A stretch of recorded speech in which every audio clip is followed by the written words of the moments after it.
আলহামদুলিল্লাহি রাব্বিল আলামিন। সমস্ত প্রশংসা সেই মহান আল্লাহ তাআলার জন্য, যিনি আমাদেরকে ঈমানের সাথে জীবন দান করেছেন এবং তার অসীম দয়ায় আবারও পবিত্র রমজান মাস পর্যন্ত পৌঁছে দিয়েছেন। দরুদ ও সালাম বর্ষিত হোক মানব জাতির পথ প্রদর্শক শেষ নবী হযরত মুহাম্মদ সাল্লাল্লাহু আলাইহি ওয়াসাল্লাম, তার পরিবার পরিজন এবং সমস্ত সাহাবায়ে কেরামের উপর। প্রিয় মুসলিম ভাই ও বোনেরা, রমজান মাস এমন একটি বরকতময় মাস, যার প্রতিটি মুহূর্ত রহমত, প্রতিটি রাত নাজাত এবং প্রতিটি আমল বহুগুণ সওয়াবের কারণ। এই মাস শুধু না খাওয়া না পান করার নাম নয়, বরং আত্মশুদ্ধি, আত্মসংযম ও তাকওয়া অর্জনের মাস। আল্লাহ তাআলা কোরআনে ঘোষণা করেছেন, হে মুমিনগণ, তোমাদের উপর রোজা ফরজ করা হয়েছে, যেমন তোমাদের পূর্ববর্তীদের উপর ফরজ করা হয়েছিল, যাতে তোমরা মুত্তাকি হতে পারো। অতএব রোজার মূল উদ্দেশ্য হলো তাকওয়া।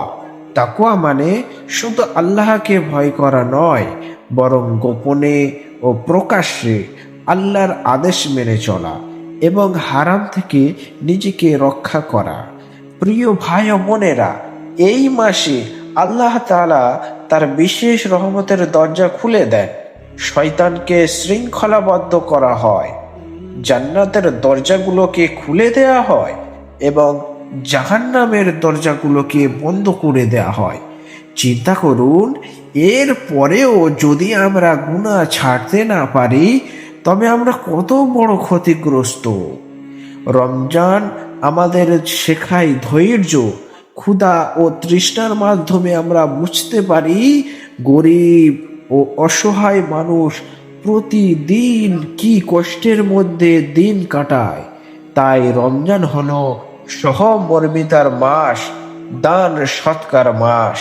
যে ব্যক্তি রোজাদারকে ইফতার করায়, সে রোজাদারের সম পরিমাণ সওয়াব লাভ করে, তাতে রোজাদারের সওয়াব একটুও কমে না। এই মাসে আমাদের কিছু দায়িত্ব রয়েছে। প্রথম দায়িত্ব হলো নামাজের যত্ন নেওয়া। প্রথম দায়িত্ব যে আমরা নামাজের যত্ন নেব।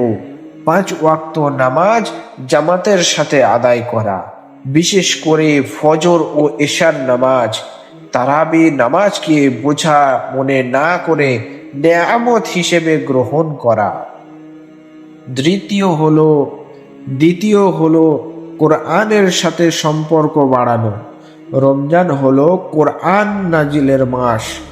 প্রতিদিন কিছু সময় কোরআন তেলাওয়াত করা, বোঝার চেষ্টা করা এবং সেই অনুযায়ী জীবন পরিচালনা করা।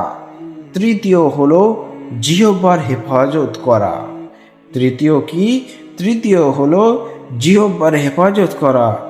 মিথ্যা বলা, গীবত করা, ঝগড়া করা, গালি দেওয়া, এই সব থেকে বিরত রাখা।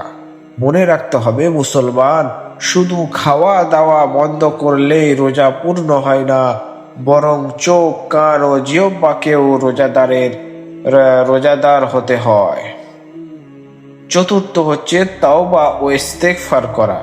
রমজান হলো গুনাহ মাফের সুবর্ণ সুযোগ। যে ব্যক্তি এই মাসেও আল্লাহর কাছে ক্ষমা চাইল না, তার চেয়ে দুর্ভাগা আর কেউ নেই। প্রিয় মুসলিম ভাই ও বোনেরা, রমজানের শেষ দশক আরো বেশি গুরুত্বপূর্ণ।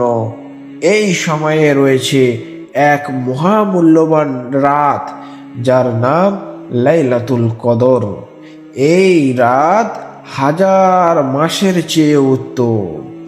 যে ব্যক্তি এই রাতে ইবাদত করলো, তার জীবনের সমস্ত আমল বদলে যেতে পারে। তাই আসুন আমরা দুনিয়ার ব্যস্ততা কমিয়ে আল্লাহর দিকে ফিরে আসি। আজ যদি আমরা নিজেকে পরিবর্তন না করি, তবে কবে করব?